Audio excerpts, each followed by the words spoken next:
حیات الصحابہ۔ ٹاپک: حضور صلی اللہ علیہ وسلم کے ان اخلاق اور اعمال کے قصے جن کی وجہ سے لوگوں کو ہدایت ملتی تھی۔ حضرت زید بن سوانہ رضی اللہ تعالیٰ نے کہ اسلام لانے کا قصہ، جو کہ یہودیوں کے بڑے عالم تھے۔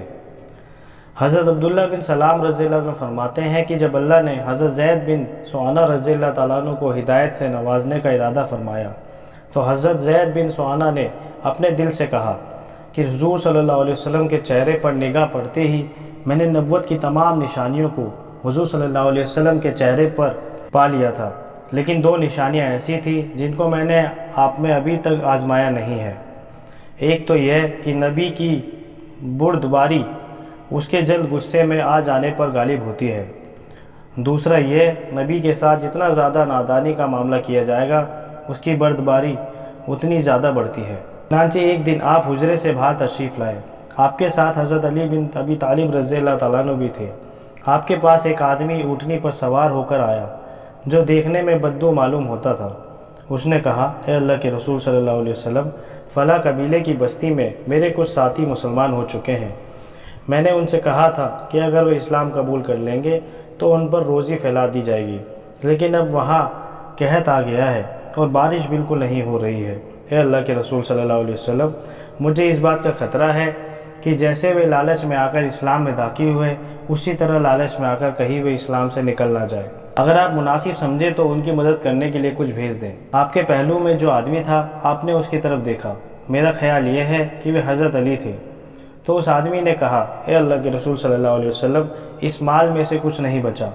حضرت زید بن سوانہ فرماتے ہیں کہ میں نے آپ کے قریب جا کر کہا، اے محمد، اگر آپ چاہیں تو میں پیسے آپ کو ابھی دے دیتا ہوں، اس کے بدلے میں آپ فلاں قبیلے کے باغ کی اتنی کھجوریں مجھے فلاں وقت تک دے دیں۔ آپ نے فرمایا، ٹھیک ہے، لیکن کسی کے باغ کو طے نہ کرو۔ میں نے کہا، چلو ٹھیک ہے۔ چنانچہ آپ نے مجھ سے یہ سودا کر لیا۔ میں نے اپنی کمر سے ہیمیانی کھولی اور ان کھجوروں کے بدلے میں آپ کو 80 مسکال سونے کے دے دیے۔ آپ نے وہ سارا سونا اس آدمی کو دے دیا، اس سے فرمایا، لو، یہ ان کی مدد کے لیے لے جاؤ، ان میں برابر برابر بانٹ دینا۔ حضرت زید بن سوانہ فرماتے ہیں کہ طے شدہ مدت میں ابھی 2 دن باقی تھے، حضور صلی اللہ علیہ وسلم باہر تشریف لائے۔ آپ کے ساتھ حضرت ابوبکر رضی اللہ تعالیٰ عنہ، حضرت عمر رضی اللہ تعالیٰ عنہ، حضرت عثمان رضی اللہ تعالیٰ عنہ اور کچھ صحابی تھے۔ جب آپ جنازے کی نماز پڑھا چکے ایک دیوار کے قریب بیٹھنے کے لیے تشریف لے گئے تو میں نے آگے بڑھ کر آپ کا گریبان پکڑ لیا۔ غصے والے چہرے سے میں نے آپ کی طرف دیکھا۔ میں نے آپ سے کہا، او محمد، آپ میرا حق کیوں نہیں دیتے؟ اللہ کی قسم، تم عبد المطلب کی اولاد نے تو ٹال مٹول کرنا ہی سیکھا ہے اور اب ساتھ رہ کر بھی نہیں نظر آیا۔ اتنے میں میری نظر حضرت عمر پر پڑی۔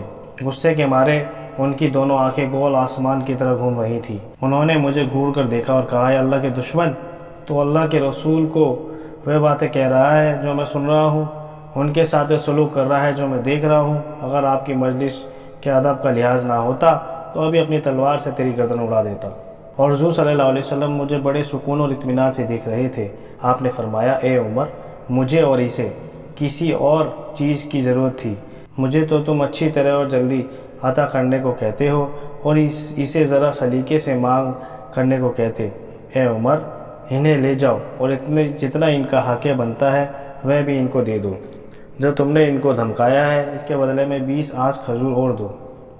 حضرت زید فرماتے ہیں کہ حضرت عمر مجھے لے گئے، جتنی میری کھجوریں تھیں وہ بھی مجھے دے دی، 20 سا کھجوریں زیادہ بھی دی۔ میں نے کہا، یہ زیادہ کھجوریں کیوں دے رہے ہو؟ حضرت عمر نے کہا، مجھے حضور صلی اللہ علیہ وسلم نے فرمایا تھا کہ میں نے جو تم کو دھمکایا ہے اس کے بدلے میں تم کو کھجوریں بھی دوں۔ میں نے کہا، اے عمر، کیا تم مجھ کو جانتے ہو؟ حضرت عمر نے کہا، نہیں۔ میں نے کہا، میں زید بن سوانہ ہوں۔ حضرت عمر رضی اللہ عنہ نے کہا، وہ یہودیوں کے بڑے عالم؟ میں نے کہا، ہاں وہی۔